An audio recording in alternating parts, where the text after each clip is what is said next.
വളരെ മനോഹരമായ സ്വർണ്ണവർണ്ണ നിറമുള്ള മാരീചൻ്റെ മായയാലുള്ള മാനിനെ കണ്ട് മായാസീത ആഹ്ലാദിക്കുന്നു. ശ്രീരാമനോട് അതിനെ പിടിച്ചു തരണമെന്നറിയിക്കുന്നു. ശ്രീരാമൻ സീതാദേവിയുടെ ആഗ്രഹം സാക്ഷാത്കരിക്കാൻ വേണ്ടി മാനിനു പിന്നാലെ പായുന്നു.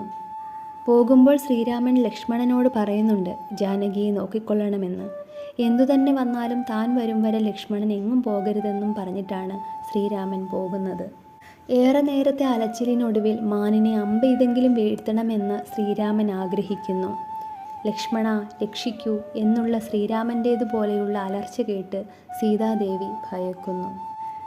ലക്ഷ്മണനോട് സീതാദേവി ശ്രീരാമനെ അന്വേഷിക്കാൻ പോകണമെന്നും ശ്രീരാമദേവൻ ഏതോ അപകടത്തിൽപ്പെട്ടിട്ടുണ്ട് എന്നും പെട്ടെന്ന് തന്നെ പോയി രക്ഷിക്കണമെന്നും മായാസീത അറിയിക്കുന്നു.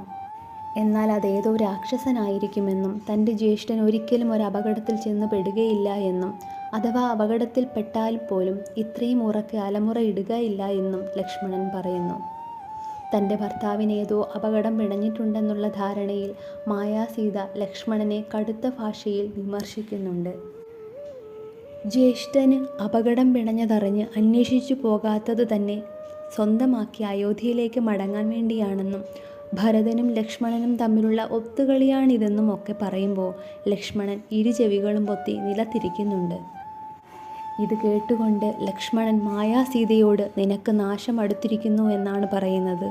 സ്ത്രീകൾ എന്താണിത്ര ക്രൂരചിത്തരാകുന്നതെന്നും ലക്ഷ്മണൻ പുലമ്പുന്നുണ്ട്. മായാസീതയെ വനദേവതകളെ ഏൽപ്പിച്ച് ലക്ഷ്മണൻ രാമാന്വേഷണത്തിനായി പോകുന്നു.